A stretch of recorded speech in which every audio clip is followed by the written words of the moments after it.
आपसे ये कहूँ कि मुझे हाथ देखना आता है, तो आई थिंक आपका नेक्स्ट रिएक्शन होगा झट से अपना हाथ मेरे आगे कर देंगे और बोलेंगे बाकी सारी बातें बाद में, पहले प्लीज़ मेरा हाथ देख दो ना। कोई पूछेगा मेरे बिजनेस के बारे में बता दो, कोई कहेगा अपनी शादी के बारे में बता दो, कोई कहेगा मैंने इतने कॉम्पिटिटिव एग्जाम्स दे दिए, नंबर आता ही नहीं है, बताओ ना क्या होगा मेरा। I know, I can understand. Natural instinct, एक नेचुरल रिएक्शन है ये किसी भी शख्स का। पर होता क्या है, एट टाइम्स हम भूल जाते हैं ये जो ग्रह नक्षत्र होते हैं, हमें लगता है कि बस यही हमारा फ्यूचर डिसाइड करेंगे, हम मेहनत करें या ना करें। अगर मेरी जन्म कुंडली में है कि मैंने फ़लाँ साल में ये कुछ अचीव करना है, तो ऐसा तो हो नहीं सकता ना कि हम हाथ पे हाथ धर के बैठ जाएं और फिर वो चीज़ अपने आप होती जाएगी। आप बताइए, मेहनत तो हमें ही करनी पड़ेगी ना। तो बहुत अच्छे से कर रहे हैं, लेकिन हम भूल जाते हैं, बड़े खुश होकर लौटते हैं जब हमें कोई बताता है पता है ये साल आपका बहुत अच्छा जाने वाला है। खैर, कई लोग आंखें बंद करके इस तरह की बातों पर विश्वास करते हैं।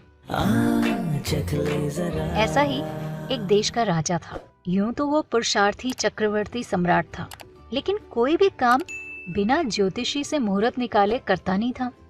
इसी कारण से उस राजा की प्रजा और उसके जो मंत्री थे, सबको बहुत चिंता होने लगी थी।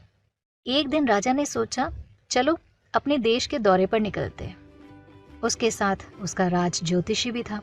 अपने देश का भ्रमण करते करते उन्हें रास्ते में एक किसान मिला जो हल बैल लेकर खेत जोतने जा रहा था।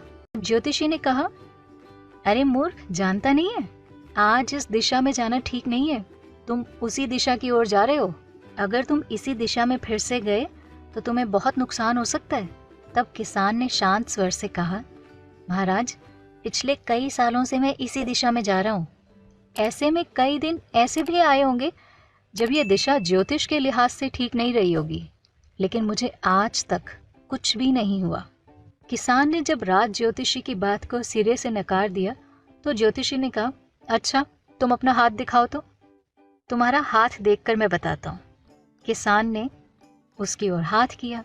तब राज ज्योतिषी ने गुस्से से कहा, अरे बेवकूफ, हाथ दिखाते समय सीधा हाथ दिखाते हैं, उल्टा नहीं। तब किसान ने कहा, महाराज माफ़ कीजिएगा, मैं अपने हाथों से मेहनत करता हूँ, मैं किसी से भीख नहीं मांगता। उस सीधे साधे किसान के मुंह से इस तरह का उत्तर पाकर राज ज्योतिषी के पास कोई जवाब नहीं था। ये सारी घटना उस देश का राजा अपनी आंखों से देख रहा था और उसे उस दिन इस बात का एहसास हुआ कि भविष्य जानना कुछ मायनों में तो संभव हो सकता है, लेकिन पूरी तरह से ये सच हो ऐसा संभव नहीं। इसलिए हमेशा कर्म करते जाएं, आपको फल हमेशा अच्छा ही मिलेगा। ऐसा हो सकता है कि फल मिलने में देरी हो जाए, लेकिन आखिरकार जीत तो आपकी होकर ही रहेगी अगर आप ईमानदारी